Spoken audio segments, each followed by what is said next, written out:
Dans l'épisode précédent... Je ne sais pas où vous m'emmenez, mais mon ami me retrouvera, vous verrez. Tu parles de rase les feuilles? On espère bien qu'il le fera, le faux écureuil. Mais de toute manière, il pourra pas te sauver. Ce trouillard a peur de grimper. Rase les feuilles est un trouillard, du grand écart il est un trouillard. Rase les feuilles est un trouillard. Puis ils disparurent derrière les feuillages, emportant Katie, laissant la clairière dans le silence général, avec pour seul fond sonore les ronflements du gros ours, qui ne s'était rendu compte de rien.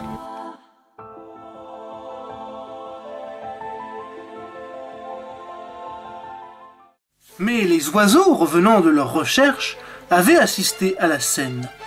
Cachés par un épais feuillage, ils regardèrent Katie et les écureuils disparaître dans la forêt. Oh, c'est terrible, pauvre petit chien! Et cet ours qui ne fait rien! Vite, nous devons prévenir quelqu'un! Aussitôt, les oiseaux s'envolèrent pour chercher de l'aide.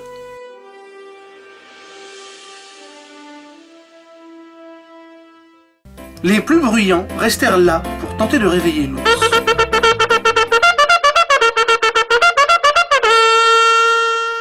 Les plus discrets suivirent les écureuils à travers les arbres pour découvrir où ils allaient.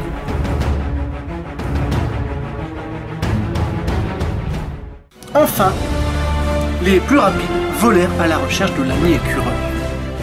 Ils volèrent longtemps, dans toute la forêt, sans succès. Pas l'ombre d'une trace de l'ami écureuil. Finalement fatigué, l'un d'eux se posa sur une branche, près de la rivière, afin de se reposer. Il était si fatigué d'avoir tant volé qu'il se mit à somnoler doucement, se laissant apaiser par le doux bruit de la rivière. Il ne remarqua pas les yeux brillants qu'il épiait à travers les feuillages. Voilà qui est intéressant. Un casse-croûte volant. Petit oiseau appétissant, que fais-tu chez moi, Céan? Surpris, l'oiseau quitta son perchoir et se retourna vers le nouvel arrivant. Mais il ne vit rien. Juste une ombre discrète au fond des feuilles. Qui est là? Qui va là? Qui es-tu? Que veux-tu? Demanda l'oiseau, inquiet. Moi? Mais rien. C'est toi qui cherches quelqu'un, répondit l'ombre. Qui es-tu? D'où viens-tu? Que sais-tu? Je ne suis rien, de pas très loin. Tout et en même temps rien. L'oiseau resta perplexe. Cette chose cachée dans l'arbre l'effrayait aussi bien qu'elle l'intriguait. Il décida, pour sa sécurité, de s'en tenir éloigné. Je me dis c'est tout, et rien. Peux-tu me dire, au moins, si de mon ami, je ne suis pas loin? En vérité, tu le trouveras, car celui que tu cherches revient en ce moment sur ses pas. Je te vends mèche, fais demi-tour et tu les verras.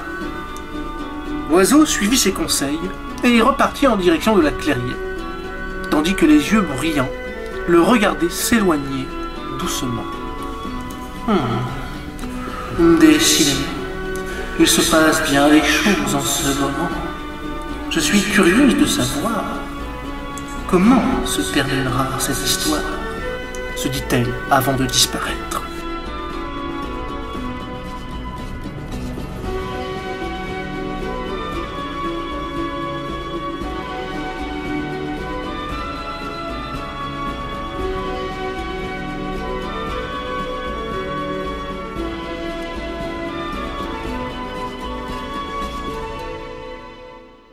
Dans le prochain épisode du Grand Chêne au gland doré.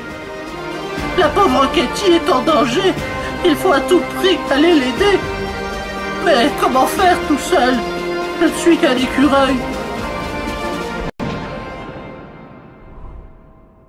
Et n'hésitez pas à vous abonner pour ne pas manquer le prochain épisode.